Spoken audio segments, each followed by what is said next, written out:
서울 아파트값의 70%인 도쿄의 아파트값 더 오를까요? 아니면 떨어질까요? 자, 5회에 걸쳐 5억 원으로 10억 원대 도쿄 고급 아파트를 사서 2배 벌기 전략을 소개해드리고 있는데요. 2회에서 디어유님께서 투자 수익률 계산에서 재산세 부분을 빠뜨렸다고 지적을 해주셨습니다. 일본도 부동산을 보유하는 데 대해서 고정자산세, 우리나라로 치면 부동산 재산세를 내는데요. 지방자치단체와 물건에 따라서 차이가 있지만 일반적으로 집값의 0.2% 정도라고 합니다.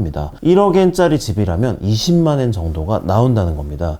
지난 시간 유튜브 임장편에서 소개해드린 캐피털 게이트 플레이스 더 타워는 매매가가 1억 3,200만엔인데 연간 재산세가 23만 6,800엔이었죠. 5년이면 무시할 수 없는 금액이죠. 이 법인세까지 감안하면 임대 수익의 상당 부분을 갉아먹는 셈입니다. 저희가 8년 동안 도쿄의 아파트 매매를 거래해온 조민수 거래사의 도움을 받아 투자 수익률을 시뮬레이션 할 때 상당히 보수적으로 접근을 했습니다. 실제 수익률은 저희가 제시한 것보다 더 높을 가능성이 크다는 말씀인데요. 그럼에도 불구하고 임대 수익을 실제보다 크게 전해드린 것은 분명한 사실입니다. 이 점 고개 숙여 사과드리고 앞으로도 보다 정확한 투자 정보 전달을 위해 노력하는 도쿄 나우가 될 것을 약속드리겠습니다. 자, 임대 수익만으로 만족스러운 투자 수익률을 거두는 게 불투명하다면 결국 성패를 결정하는 관건은 집값이 더 오를 것이냐 이겠는데요. 먼저 이 통계를 한번 보시죠. 부동산 시장 분석 전문회사 도쿄 칸테이가 지난 20년간 도쿄 도심 역세권 맨션 가격의 추이를 분석한 자료입니다. 도쿄만 주변 지역에 타워 맨션이 몰려있는 토요스는 2000년 3천만엔이었던 가격이 2012년 4천만엔, 2020년 8천만엔 이상이 됐습니다. 8년 만에 값이 2배 이상 뛴 거죠. 고급 주택가인 메구로도 2000년 5천만엔에서 2020년 1억엔 이상으로 2배 이상 뛰었습니다. 도심 중에는 상대적으로 외곽인 기타센주는 20년 동안 3천만엔에서 6천만엔 이상으로, 나카노도 5천만엔에서 8천만엔 이상으로 3천만엔씩 가격이 뛰었습니다. 고급 주택가나 타워맨션이 몰려있는 지역의 집값 상승률이 역시 더 높았는데요. 그렇다면 이렇게 많이 오른 도쿄의 집값이 앞으로도 오를까요? 이를 가늠해 보려면 역시 수요를 먼저 분석을 해봐야 할 텐데요. 그러자면 일본 부동산의 최대 수요자인 일본인의 부동산에 대한 인식을 알아두실 필요가 있겠습니다. 부동산을 바라보는 한국인과 일본인의 시각은 정반대인데요. 한국인이 부동산을 실패할 가능성이 낮은 투자 대상으로 본다면 일본인들은 일반적으로 부동산을 투자 대상으로 보지 않습니다. 자동차처럼 부동산도 구입한 시점부터 감가상각이 일어나서 점점 가격이 떨어진다라고 생각을 한다고 하네요. 집은 월세를 내고 빌려 살거나 아니면 직장까지 지하철로 1시간 거리인 교외에 단독주택을 지어서 평생 끼고 산다는 마인드가 뿌리 깊다고 합니다. 조민수 거래사님의 팀장님 같은 경우는요,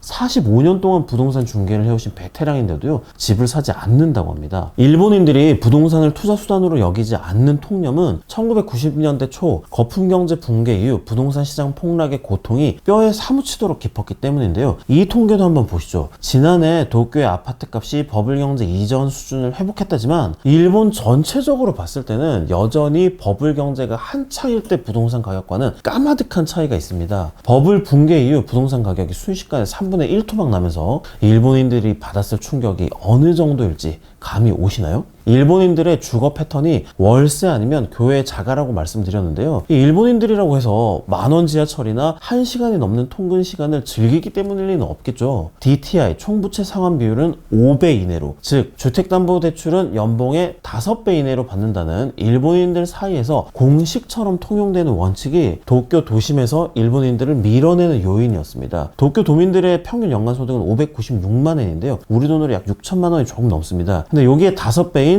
3천만 엔으로 3억 원 정도로 살 수 있는 집을 고른다는 거죠. 그런데 도쿄 23구의 아파트 값은 일본 직장인 연봉을 19년 모아야 살 수 있을 만큼 올랐습니다. 1억 엔이 넘는 도심 고급 아파트, 타워맨션은 거의 딴 세상 얘기죠. 집값이 상대적으로 싼 교외나 수도권의 부동산을 구입할 수밖에 없었던 사정입니다. 하지만 도쿄 도심과 수도권 일부 지역 등 소위 뜨는 지역의 아파트 값이 버블 이전 수준을 회복한 데서 보시듯 현재 일본의 부동산 시장이 일본 일본인의 오랜 통념과 반대로 움직이고 있다는 점은 통계로도 입증이 되잖아요. 부동산은 차량 같아서 구입과 동시에 값이 떨어진다라는 일본인들의 생각과 달리 중고 아파트의 가격도 상승하고 있습니다. 부동산 IT 기업 하우스마트에 따르면 토요스, 하루미, 카치도키, 시나가와 등 도쿄만 주변 지역의 타워맨션 가격은 2019년 12월부터 2년 만에 평균 20% 올랐습니다. 이 지역 타워맨션들은 현재 가격, 즉 중고 가격이 신축 당시의 분양가를 웃도는 것이 대부분입니다. 그런데도 일본인들은 자기 나라 부동산을 투자 대상으로 여기지 않으니까요. 그동안 한국과 중국, 동남아시아 등 해외 투자가들이 도쿄 도심의 고급 아파트 가격이 이것밖에 안 돼? 하면서 투자를 해서 재미를 보고 있습니다. 특히 중국에서는 시진핑 정부가 최근 부동산 투기를 때려잡고 있잖아요. 중국의 부동산 투자길이 막힌 데다가 일본이 싸고 유망한 투자처로 꼽히면서 중국의 부동산 투자가들의 매입이 크게 늘고 있다고 합니다. 일본 정부가 코로나 방역 조치 하나로 입국을 규제하면서 일본에 와서 물건을 직접 보는 게 불가능하잖아요. 그런데도 중국 투자가들은 5천만 원대의 물건은 보지도 않고 매입을 한다고 합니다.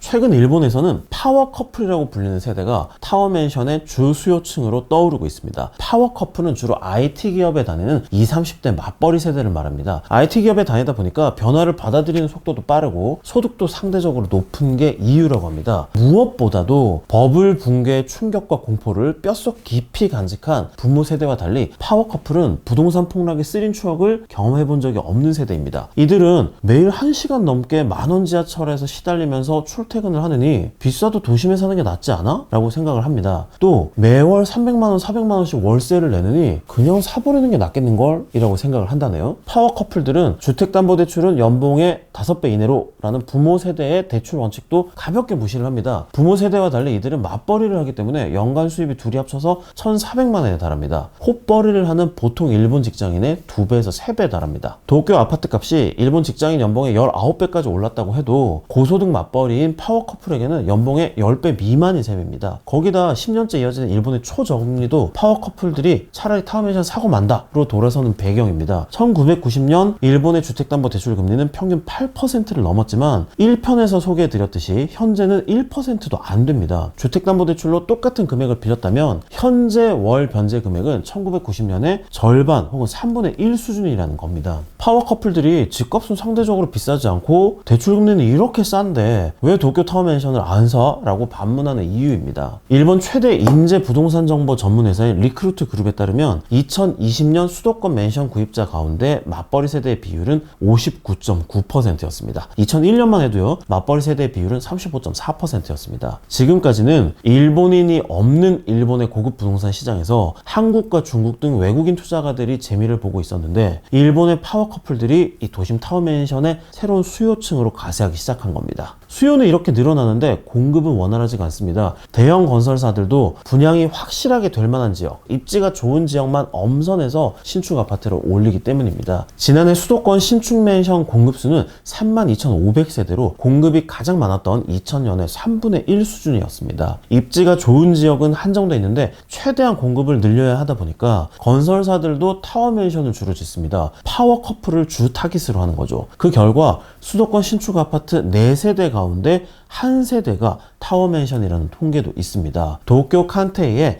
다카하시 마사유키 선임연구원은 과거에 대형 건설사들이 주 고객층으로 삼았던 연봉 600만원에서 800만원대인 이 헛벌이 세대는 도쿄 도심의 아파트 구입을 포기하고 교외로 밀려나고 있다 라고 말했습니다. 일본의 집값이 앞으로 어떻게 움직일까에 대해서 최근 미국 중앙은행에서 흥미로운 조사 결과를 발표했습니다. 미국 댈러스 연방준비은행이 지난달 14일 발표한 주요 25개국 국제주택가격 분기 보고서에 따르면 2019년 말부터 2021년 3분기까지 일본의 집값은 89.82에서 91.26으로 2% 올랐습니다. 한국의 주택가격은 150.95에서 180.96으로 20% 상승했습니다. 캐나다가 38%, 미국이 21% 오르는 등 25개국 평균 상승률이 17%에 달했는데요. 일본은 스페인과 함께 세계에서 주택가격이 가장 오르지 않은 나라였습니다. 최근 골드만삭스, 블랙록, 싱가포르 투자청 등 글로벌 투자 자금이 일본 부동산으로 몰려들고 있는데요. 이들이 일본 부동산 시장에 진출하는 이유로 공통적으로 내세우는 게 싸서입니다. 일본에서는